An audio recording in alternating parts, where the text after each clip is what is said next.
उनकी बताई। देखें दुनिया में हर बोझ हो, लेकिन बेटी का बोझ दुनिया में बड़ा कठिन बोझ होला। बेटी का बोझ बड़ा कठिन बोझ होला। तो आप उनके बताइए प्रसंग कन्यादान का। कन्यादान क्या होता है बाबूजी? आइए 4 लाइन भाव है मास्टर। कैसे?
भैया बुला दे मत, सुना दे 10-15 मिनट इत्मीनान से।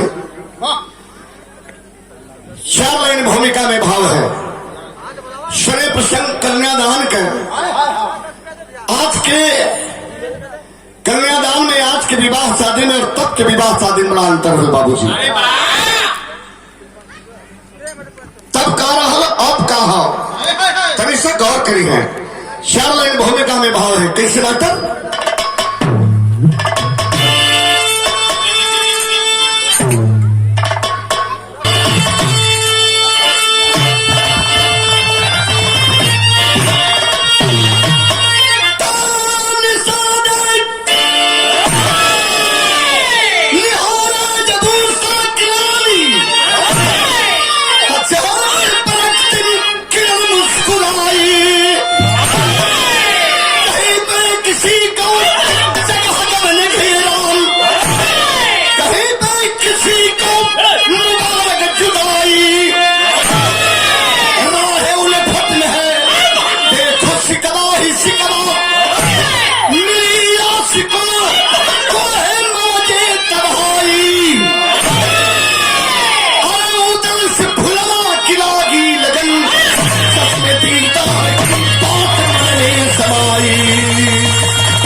गुलाबी ठंडी है, कहीं शरीर भी गर्म हो जाए, मौके की चीज भी हो जाए और तनी सब वीर भाव हो जाए।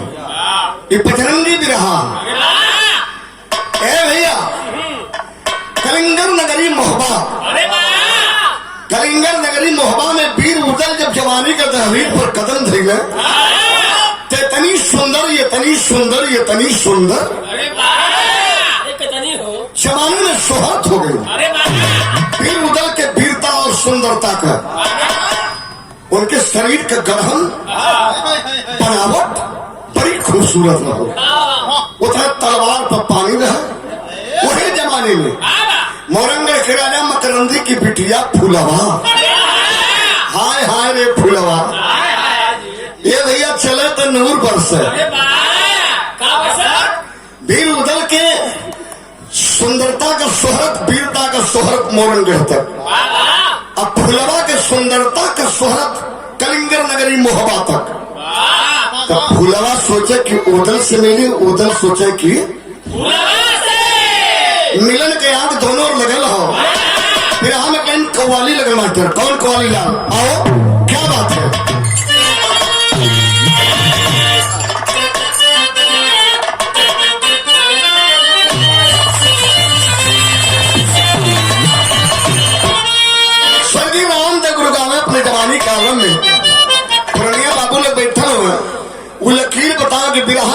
लकीर से होले। पानी के लकीर, पत्थर के लकीर, बालू के लकीर। पानी पे लकीर खींचे तैबार मिटे चल गई, बालू पे लकीर खींच देबा तेज हवा चली मिट के बराबर हो गई, लेकिन पत्थर की लकीर अनित हो गई।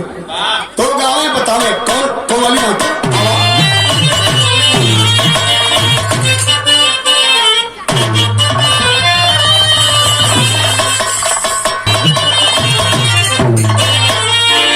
अरे शीशे का है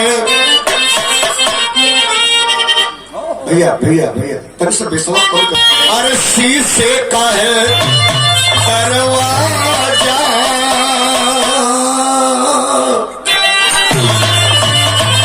अरे शीशे का है दरवाजा, पत्थर के मकानों में शीशे का है दरवाजा।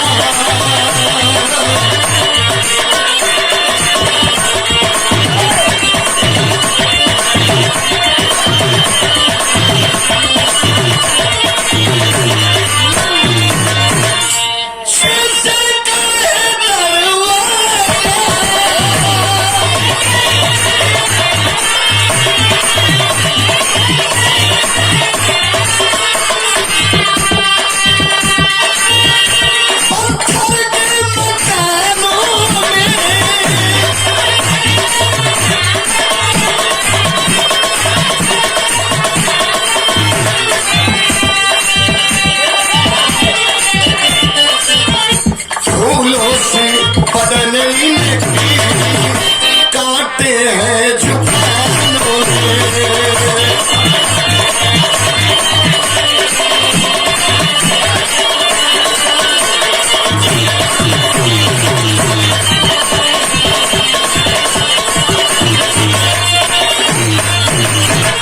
आराम का गुरु गाँव है।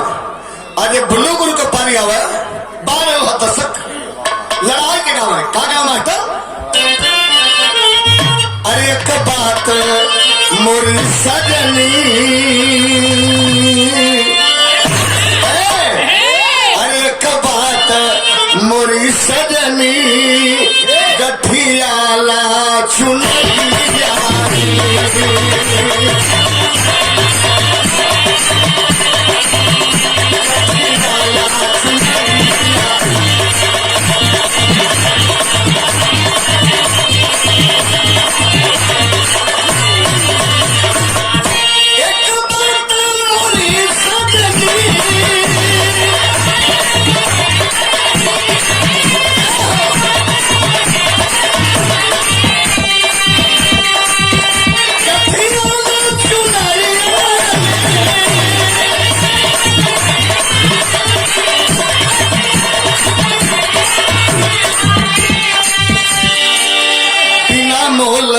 बिक जईबू,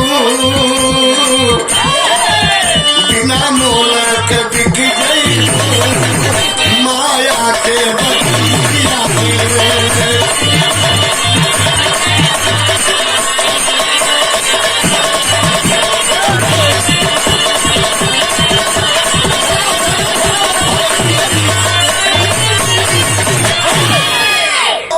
जवानी एक बार आवैली, जवानी एक बार जब आवेले तो अपन असर दिखावेले।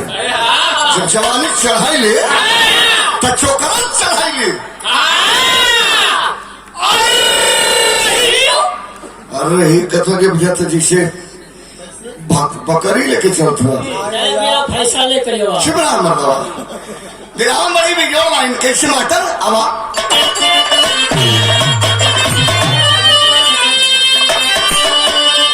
अरे रग रग में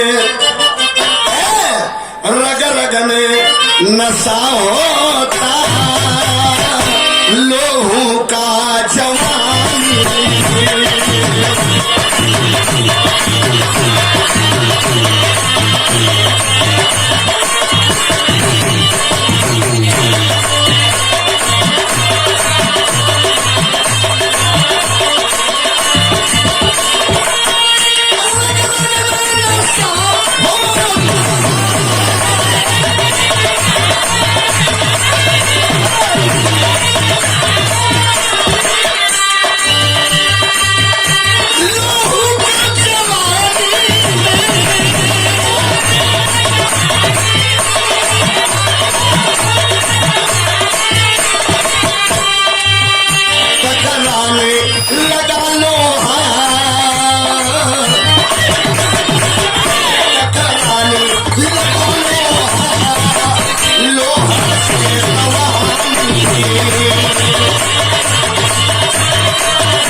नशा होता लोहू का जवानी में, टकराने लगा लोहा लोहा से रवानी में।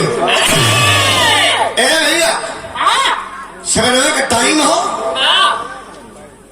फिर उधर अखाड़े से लड़के दुआरे आल्हा बैठल देखल चेहरा बड़ा गिरल है, तब भाई भाइये होना करे बच्चा उधर कल का भैया कल कोनो कमी हो गई का, कोनो अखाड़े पे धूल तराई लगा देला काहे चेहरा गिरल हो, कोने नगरी में कोनो बात का कमी हो गई या कोनो मर्द आंख देखो या कोनो चिड़िया ताना मार दिलस। कल भैया नगरी में न कोनो बात कर, कोनो मर्द आंख ना देखो न कोनो चिड़िया ताना मार दी, तो अरे भाई उधर की बात की कमी हो गई। अरे कोने बात का बच्ची हमारे चढ़ेला घोड़ा ना रह गया, घोड़े से काम करा बाबू चीज नहीं, हमारे चढ़ेला घोड़ा ना रह गया। कल तोरे चढ़ेला बाबू घोड़ा कहाँ मिली है? कल भैया काबुल का घोड़ा लड़ाकू है ना उड़ाकू है ना, कल की ढाल चली तलवार चली तब मिली है, दौलत लगी तब मिली है। कल नानी भैया दौलत लगी ढाल तलवार ना चली, लेके देवा तिवारी के पीर उधर चलल हुए, घोड़ा खरीदे बदे मन में ललक का रहो, चलत तो मोरंगढ़ में रानी फूलवा से मिलत, अब भैया आल्हा से बहाना के लिए कि घोड़ा खरीदे, कैसे मास्टर धरा था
के काबुल वाली डहरिया छोड़ के घूम गया मोरंग वाली, अब मोरंग वाली जब डहर पकड़ा तो देवा तुम्हारी दोबत हुआ बचवा उठाओ भैया भैया भैया भैया भैया भैया नौवा कुछ गलती बुला दो का गौर करी है।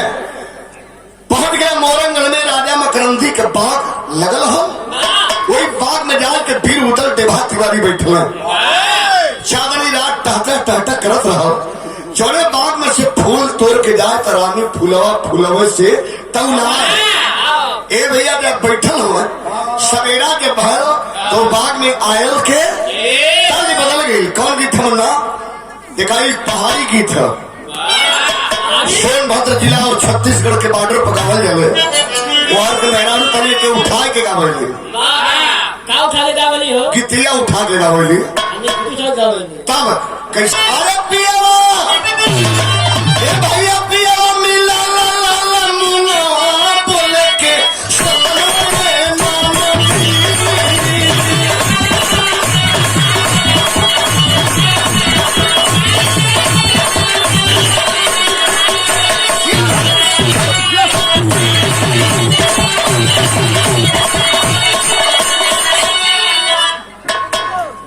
आज हम बात सवेरा फैल और मोरंगढ़ में मलनिया आई है, आज अब आई तक क्या देखने नाटक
शंका कब है कि दवा बगिया का खुलल है, घुसो आ घुस के जो हो डाली से फूल तोड़े डलिए में रखे, डाली से फूल तोड़े डलिए में रखे।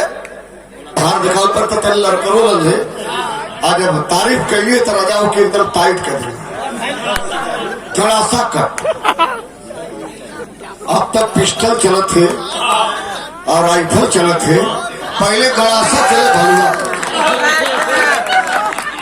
क्या बात,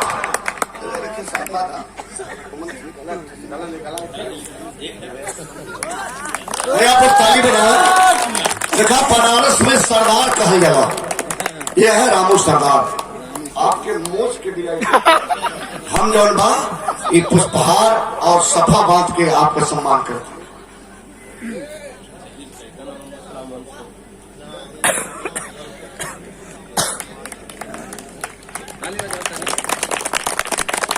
कहीं जोरदार ताली बजाकर लोग सम्मान करें। क्या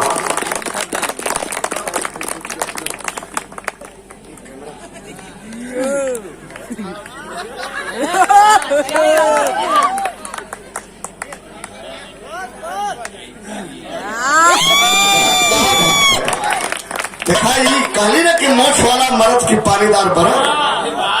हाँ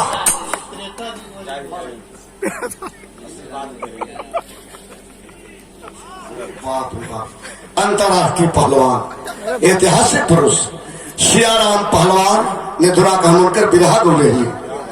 सियाराम पहलवान जी के आप चाचा जी उस घराने से आप हैं। वो कहे कि वीर घराना तब राजा मोसला रथ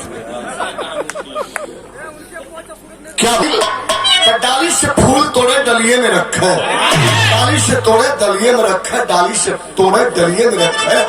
अगला बढ़ा गए तब से वीर उधर डेभा तिवारी पर नजरिए पड़ गए। आज जब नजर पड़ल तो मलिनिया चिहोक गई।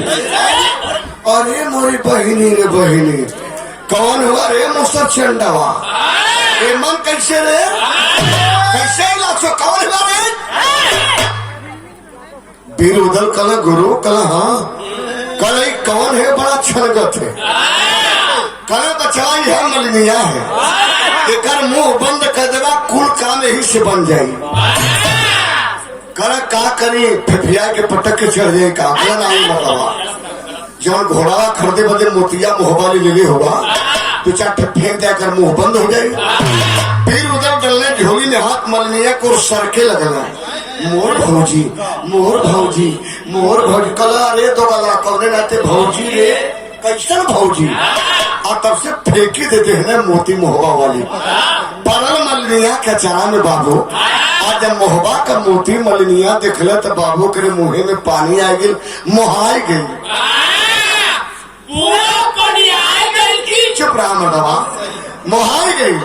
करे ए बाबुआ, अरे कहा कौने नगरी का हुआ, कैसे इला? करे भौजी खाली फुलवा रानी के बताया था कौने बरन कहे, तब इन तक चारे मोती दिली है तो के मोतिये से लाद दे। कल ए बबुआ बतावे के छोड़ा, चला हमारे घरे तो के दिखा दे, तो से मिलाए दे। इतना जुगाड़ हमारे पास है। लेकिन मलिनिया जब घरे गई बाबू तक का भरमाटर आवा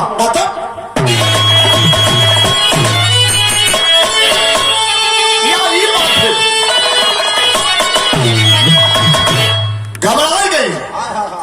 बड़ा देर हो गया, न नहाईली न खैली न सिंगार कैली न माला बनौली लड़का पियौली। उधर कला फुलवा हमके दे, हम एक माला बनाओ थी भौजी। इतना देर में तो कुल काम अपन सिस्टम बनाए ले। मलिनिया अंदर गई, लगना बीर उधर माला बनाओ, बिना चढ़ गई बेटा डायरेक्ट पर्दा पर।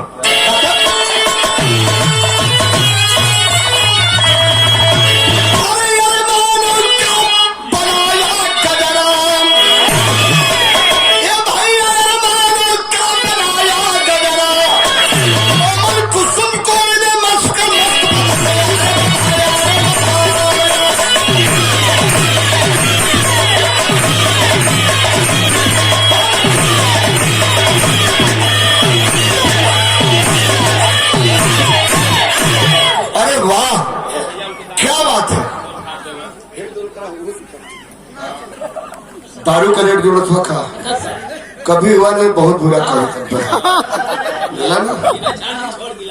शरीर क्या वो 70 वाले लगे थे, तोरे समझ नहीं होता। बहुत अनार पिया ढली, मुसलमी पियली, सियाराम पहलवान हल्दी और बादाम और दूध।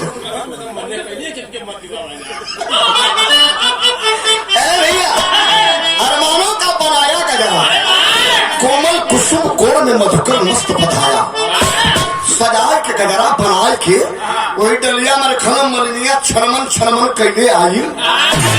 का बबुआ बन गया कल भौजी टनाटन ले जाए के दे दे महल में मलिनिया, तोर गजरा देख के फुलवा रानी पसंद कर जाई। मलिनिया गलती का कैले, खोल के चेक ना कैले, लेके जब फुलवा रानी के महल में गई बाबू, और डलिया में से गजरा निकाल के फुलवा रानी एक गजरा निकाल के जब पहरे ऐसे कैले, आय हाय हाय हाय रे, पकड़ के गजरवा एक छतिए के दबा के लगल मसली। कौन था का है बताई लगे, गीतिए बदल गई। अब कौन गीत था?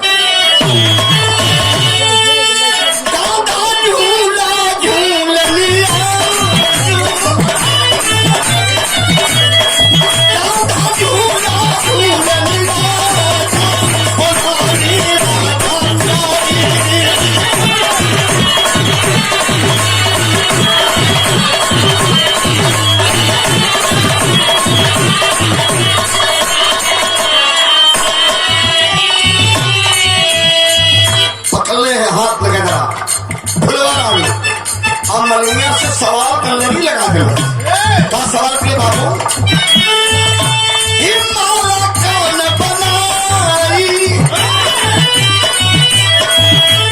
माला कौन बनाई,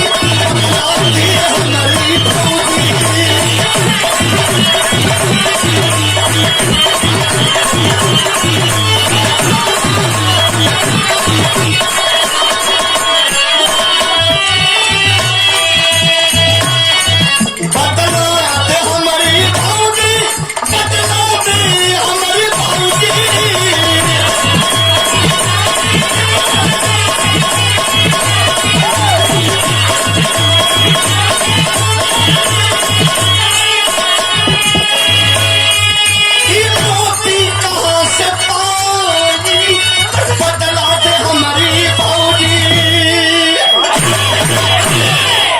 माला के बनौले?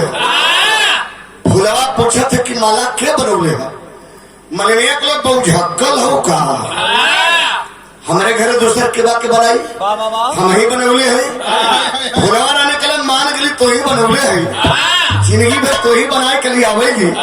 लेकिन भौजी बताए देती इतनी कीमती मोती कहाँ से पौड़ी जन मालावा में डले है, उधर कारीगरी है कैले हमें मोहबाली मोतिया 4 छट्टे मलावा में जगह जगह डाल दिए हैं।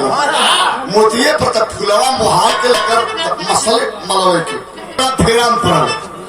आपका बताए दोगला मुसर चंडावा हमके फंसा दिला, करी का तब जल्दी जल्दी में झूठ बोले लगल। हम बताइला जल्दी जल्दी में झूठ बोला कैलाश कभी तो बढ़िया झूठो ना होला, झूठ इतना बढ़िया होई कि आपको फांसी कर जाए। क्या बोलल बाबू?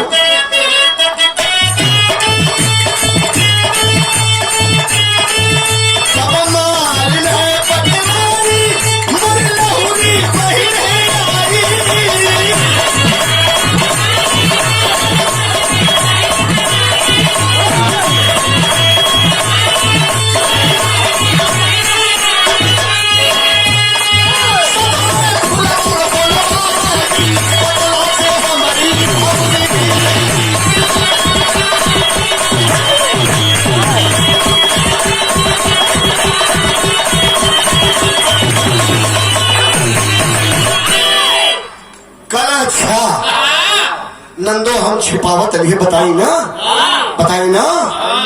जल्दी बताई ना मत कर। के बनौले है? कल हमारे लहोरी छोटकी बहनिया आई ले, हमारे शौक में वह आज बनौले है। फुलवारा निकले हाय हाय हाय रे तोर बहनिया जब इतनी सुंदर मोती माला में डालत है रे तो तोर बहनिया कितनी सुंदर हो जाती तनी ओके लिए आए होती मलनिया कले आओ बनाही बनवले बा मुस्तर चंडावा के अपन बहिन कैसे बनाई। अच्छा चला दबेरा था जो लेके आओ जो अपने बहन के लेके आओ जल्दी। ये फूल मलनिया है नहीं भैया फुलवा मलिनिया से कहला। अच्छा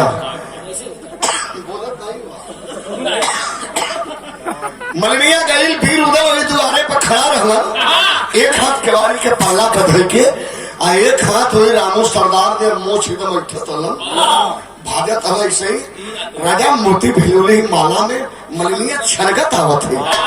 गौर करिए बाबूजी को फिर उधर कहे कहा भौजी हमारे मोती तोरे रानी के पसंद नहीं आल कहा कहला अरे दोगला पसंद तो इतना आये मुझसे चिंदा हो क्यों हम कल पूछला के बनौल तनकली मार बहन बनौल कल जो अपने बहन के लिए आया हम तो के अपन बहन कैसे बनाई उधर कहे भौजी बस बस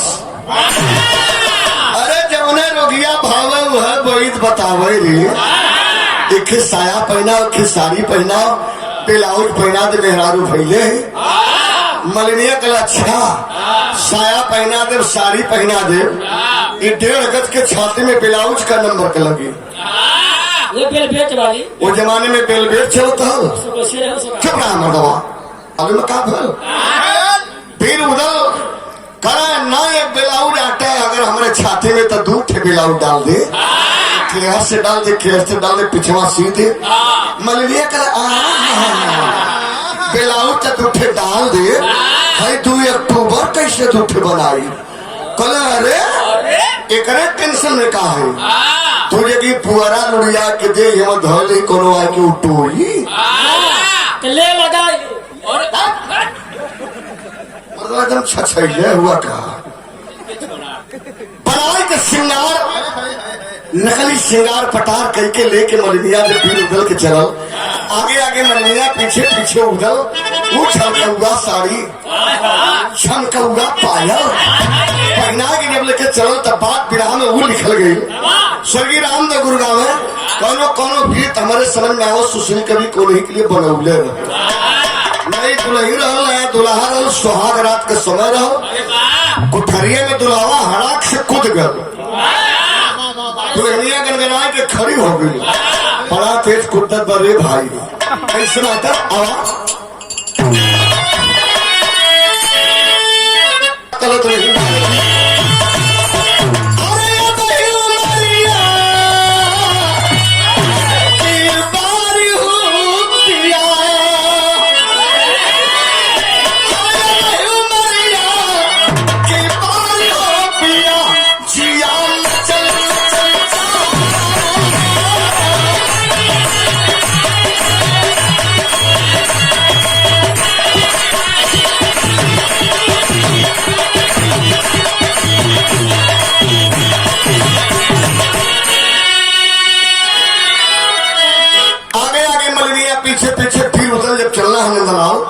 तो कभी लिखलन कैसे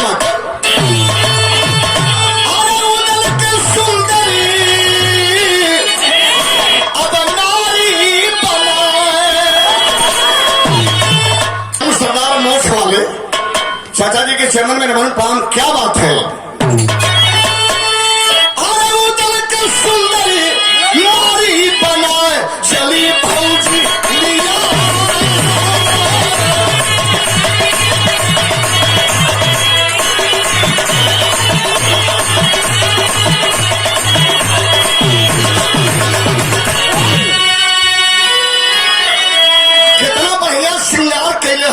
पीर उधल के बड़ा बेटा क्या बात है कुछ क्यों बारिश है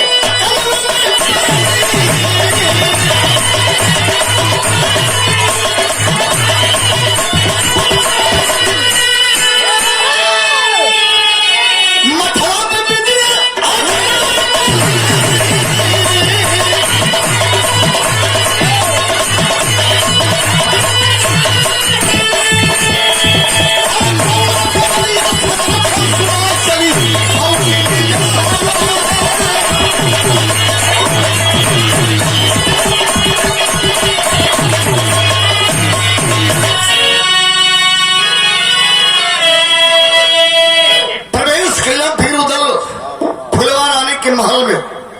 जही महल में गई ना कहिए भैया आज जौन बा फुलवा रानी शर्मन शर्मा ने आगे पीछे कहिए अब मलनिया से मालूम है क्या कहे कहला करे मलनिया भौजी तू तो पतरा है रे तोर बहनिया बड़ा फारल पूरल आगे पीछे से लगत है का पिए ले मतलब माल कहल जला जिंदगी भर वही तू सोचत रह कभी हुआ इसने कुछ बोलत है गौर करेंगे बाबूजी लोग मलनिया जौन बा वही बीच आंगन में बैठौलस राजघराने की मिठाई आई पानी आयल जैसे में खीर मोहन पेड़ा रसगुल्ला पेड़ा पंतुआ अंबिका पहलवान अक्सर खाना कैली मोड़ पर चंदौली मिलेगा जिला भैया न उधर पानी पिले ठीक है उधर से न उधर पानी पिले न मीठा खिले और वही घूंघट में से जब देखे फुलवा रानी के चेहरा कल अरे बाप रे बाप इतना नागिन बारी भाई तब कर शोहरत पूरे दुनिया में की नागिन बाजे उन्हें मर्द के 10 लही लहर में आई बाबू गजब पाई था मने मने कल्पना करते हो देखिए आज के महफिल के बादशाह पूज्य दुल्हे राजा जी जिनके पा करके पूरा समाज हम दोनों कलाकार सब लोग इकट्ठा हुए आज आप नहीं होते तो हम लोग कहाँ आते आपका इतना बड़ा प्रेम आपके स्नेह से आज यह पूरा बारात खरात हित मीत भाई बंधु बांधव रिश्तेदार सारे कलाकार हम लोग जुटे हैं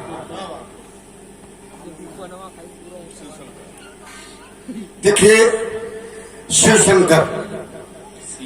शंकर बाबू आपकी आंखें कभी नम न हो आपके जीवन में कभी कोई गम न हो एक शहर के साथ आपका सम्मान मैं कर रहा हूं आज हम लोगों में सबसे बड़े आप हैं आज आपका सबसे बड़ा ऊंचा दर्जा है तो शिव शंकर बाबू आपकी आंखें कभी नम न हो आपके जीवन में कभी कोई गम न हो आपको मिले दाम्पत्य सूत्र बंधन की हजारों खुशियों का अंबार चाहे उस खुशी में हम सब लोग क्यों न हो जोरदार ताली आपका सम्मान करेंगे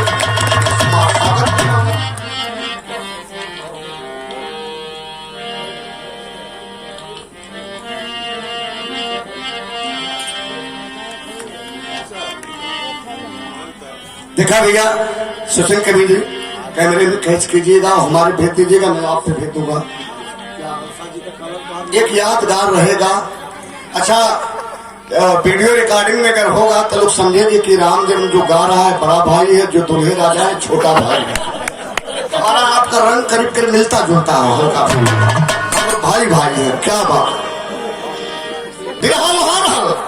बीर उदल महल में न पानी पीना न मिठाई खिले शाम के जब 4 बजे लगे तो मलिनिया तरकीब लगाने लगे कलब ले अब तक आई गए इनके दिखाई दे देखी ले अधे से निकाल ले चली जाने न नहीं जान गई तो हम फुलवा रानी हमके टुकड़ा टुकड़ा कह दी ये भैया मलिनिया धीरे से कहले ए नंदो बहनिया कन्हैया हुआ एक जाए खे के छोड़ दे तू लिया जाए फुलवा रानी कला करे मलिनिया भौजी करे थोड़े कोनो का तरी लाज नहीं लगत हरे करे न हम एक चेहरा दिखली न मोहरा दिखली न खैलस न पियलस आई चल जाई घूंघट में आई घूंघटे में निकल जाई ये काम करके तू जो एक नवैयन के हम मनाई ले और रात भर रखब अपने लगे सुताई बैठाई खियाई पियाई जब सवेरे हम विदाई करब तब विदाई कह दी है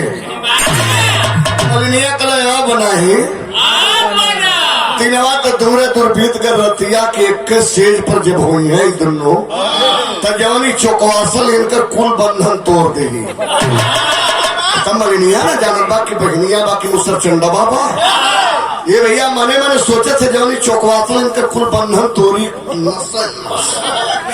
हम मलिनिया तो तबेरे थे जाएगा जाएगा जाएगा जाएगा फूलवाला निकल बकबकाई भी निकल जो जो जो जो जो जब हम विदाई कर तब तक विदाई करिए सवेरे वीर उधर कल की गाड़ी लाइने पर आई आवल चाहते गाड़ी एकदम लाइन पे लेकिन मलिनिया बुजरी कबाब में हड्डी भरी दे इहो धक्का मारा तू निकल जो।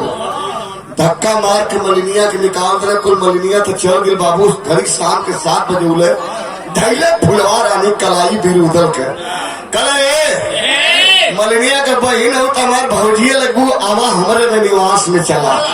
उधर गच से उठला हच से चल देना। फुलवा रानी घूंघट उठावे। जितना फुलवा घूंघट उठावे उतना दबावे। गीत बनाओ कि बाबू कौन गीत बनाओ लाल आवाज।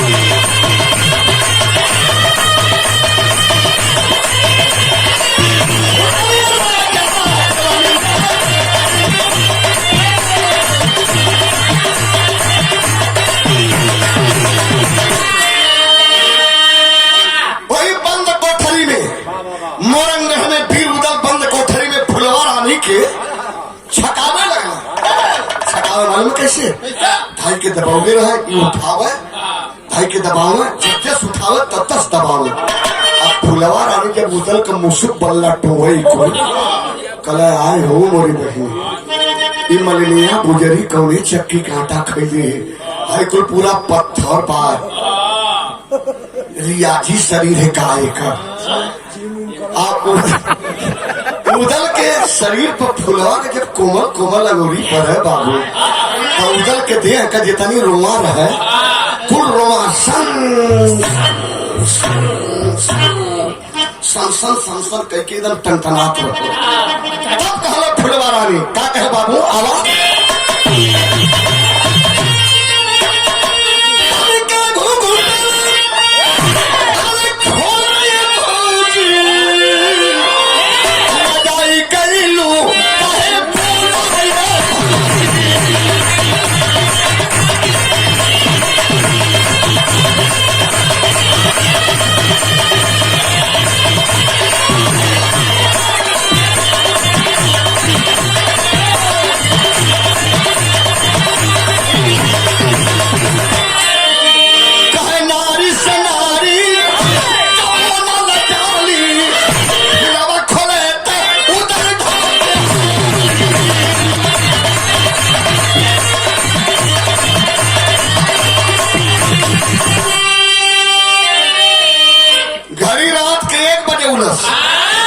उदल चेहरा नहीं देखौले।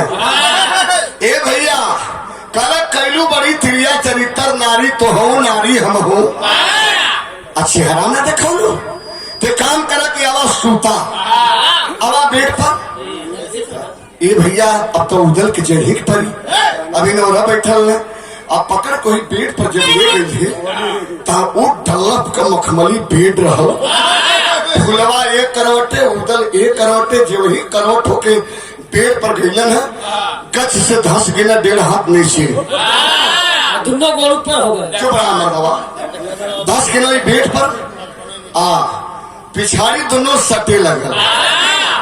आज जब पिछाड़ी सटे लगल तब फुलवा से रही न जा। ये बाबू पिछाड़ी दोनों सटत है फुलवा से रही न जा। मने मने जवानी जब आवले तो दूठे कीड़ी लगेली। कौन कौन राघो साधो माघो कर मछली बहन।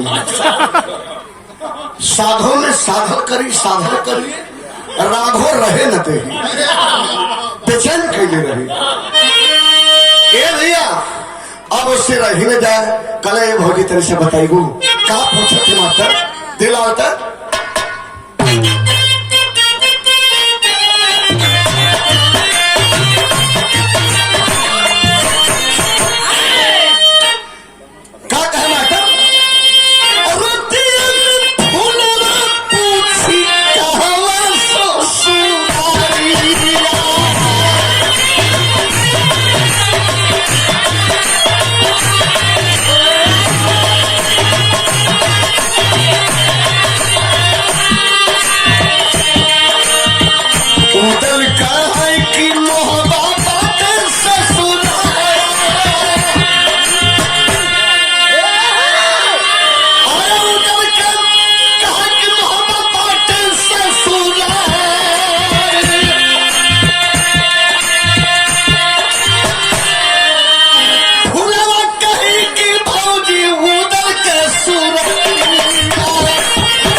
तो से जल्दी आई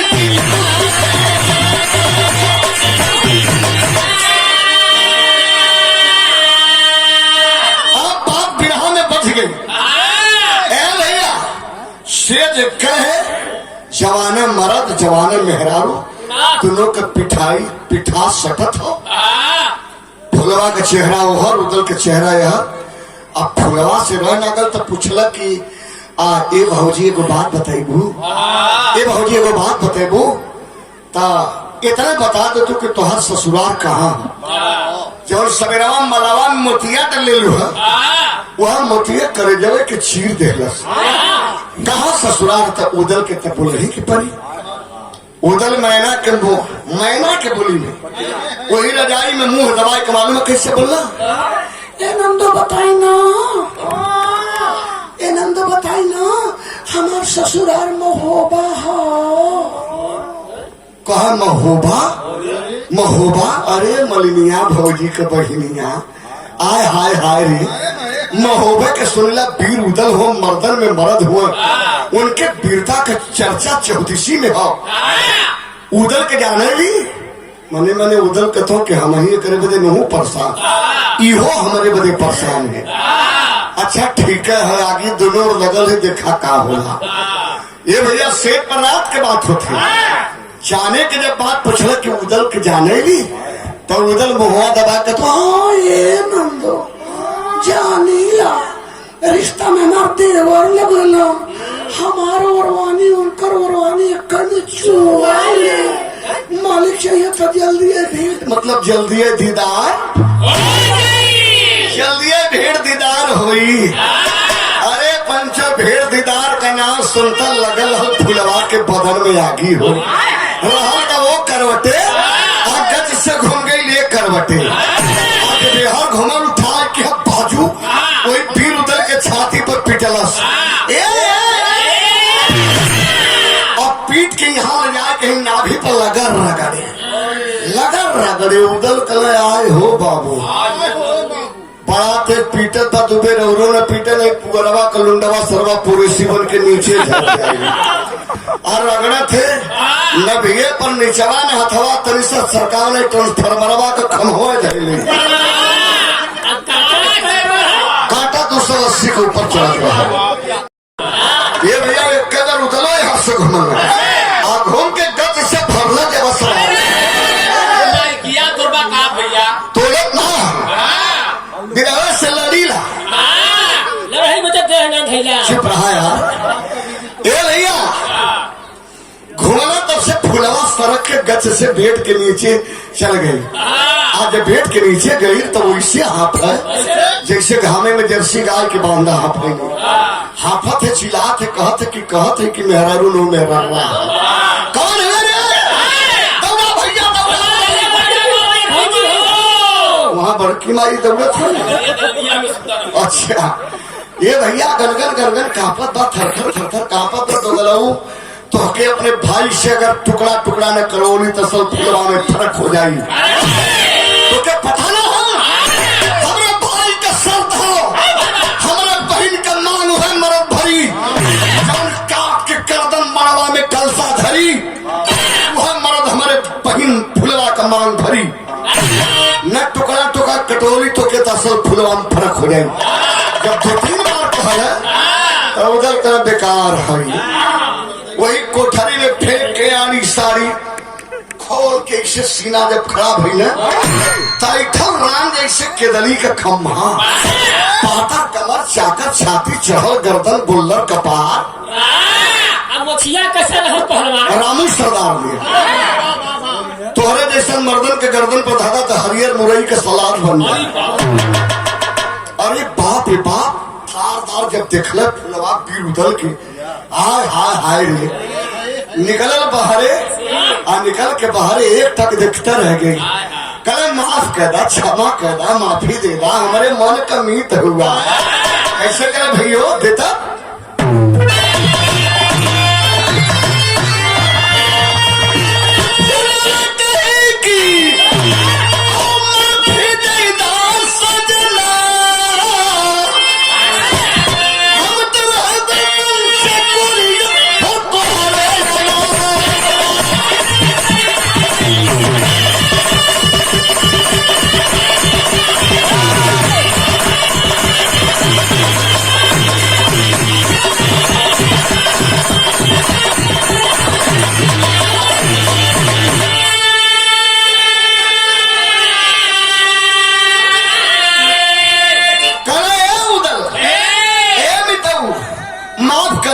माफ कदा क्षमा कदा उधर मारे गुस्सा न हो धकेला ठोकला कोई कतई माफी नहीं है पहले एक फेरा यार एकदम छछायल हुआ लगा करे कतई माफी नहीं है करे अरे बाप रे बाप माफ न करवाना तब मेहरारू बन के इला हमें ले बदे मेहरारू बनले मेहरारू न पैबा अच्छा ये भैया करा अगर मर्द हुआ राजा मोहबा के तेगा में पानी है तुहरे जवानी में रवानी अगर हो तो बारात लेके आवा बारात लेके आवा मोहबा से हमार भाई वही सरहद पर खड़ा हो अकेला तलवार लेके चढ़ल हो कौनो मर्द अगर नजर उठाए के मोरंग देखी है हमारे बहन के ऊपर कौनो मर्दन का नजर अगर पड़ गई काट के गर्दन अलगे कह दे कल अच्छा तब ई तोर शर्त है कि तोरे भाई के मुड़ी काट के मरवा में कलसा धई वह मर्द तोर मांग भरी त आधा रात बीती गई है बर्दाश्त के लिए जाफी मोहबा आई लाले के सेना अकाल तोहों के देखा तोरे भाइयों के देखा निकलने फिर उधर लेहले डेभा तिवारी के गईले मोहबा नगरी में भैया आल्हा पूछले का बचवा उधर घोड़वा मिलल काबुल वाला कल भैया घोड़ा तो नहीं मिले लेकिन घोड़ी मिल गई करा कहा है करा है नहीं ओकरे बदले लोहा लेवे खोई आई तब महल में अंदर रही अकेले चढ़ा कला पारखी बना डाला समझ गए कला कोनो मेहरारू टिपले हुए कहा पूछ गया भैया तो नैना का सुना भोजी से मिला सुना भोजी से कहा उधर किस पूछ गया भैया नैना में तो हो गया सोनमा भौजी से मिले बदे क्या करेंगे बाबू जी लोग ये करे है कौन हमारे भाई का पसंद कौन है कलम मोरंगढ़ के राजा मकरंदी के बिटिया फुलवा लगना आल्हा माथा ठोके अरे बाप रे बाप लड़ाई तो बड़ी विकट रे भाई ओकरे भाई के तलवार से आगे बरसैली आल्हा के मौसी का लड़का मलखान बगलिया में खड़ा रहा कहे का भैया आल्हा जिंदगी भर लोहा लड़ाई दूसरे बदे लेला आज भाई के पसंद आ गई बारात सज के चले के सर पर सेहरा सजाए के लगला माथा ठोके सजना महोबी वीर बदल मारुआ बाजा है का मास्टर दाता अब उतर जाके मोहब्बत से सेना के आइलन और संगवा ने मलिखे मकरंदी के धैलन चहला महोबिया वीर जब मोरंगढ़ के सरहद पर कोई भाई लेके तेगा लहला पैतारा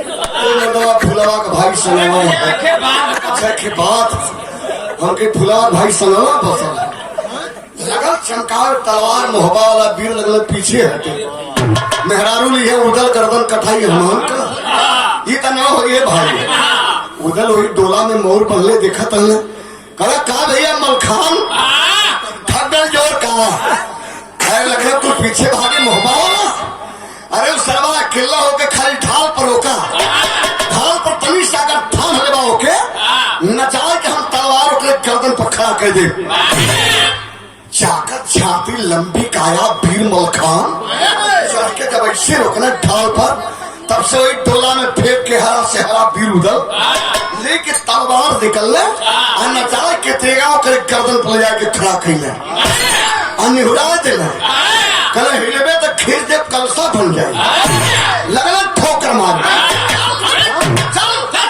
मारा ठोकर लेकिन मरवा भी अंगना में लेगी कला अरे छोकरी देख मोहबा का तेगा तोरे भाई के गर्दन पर खड़ा हो अब खींचा आ तोरे भाई के मुड़ी कलसा बन जाए कल तक खींची फुलवा भादो के भीजल गाय ने गन गन गन गन कांपत है ये बाबू लगा था खींची दे तब से दुलदुल डेभा तिवारी दौड़े ले छोड़ दे बचवा उधर एक सार हो राती का लावा पर छी हाँ गाना गुरु पहुंचाई दीने में खाली खाए के चक्कर में पचा जाए ना पचे बेहतर आवाज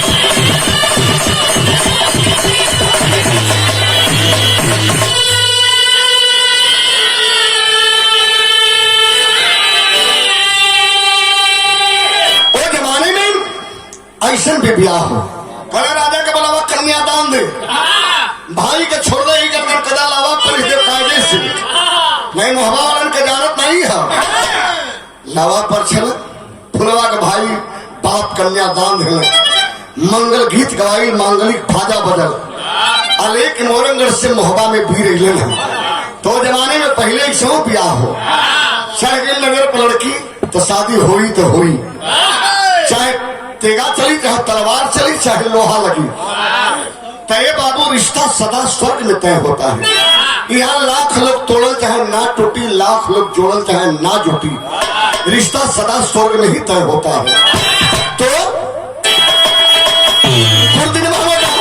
सिंह से बदल की बाबू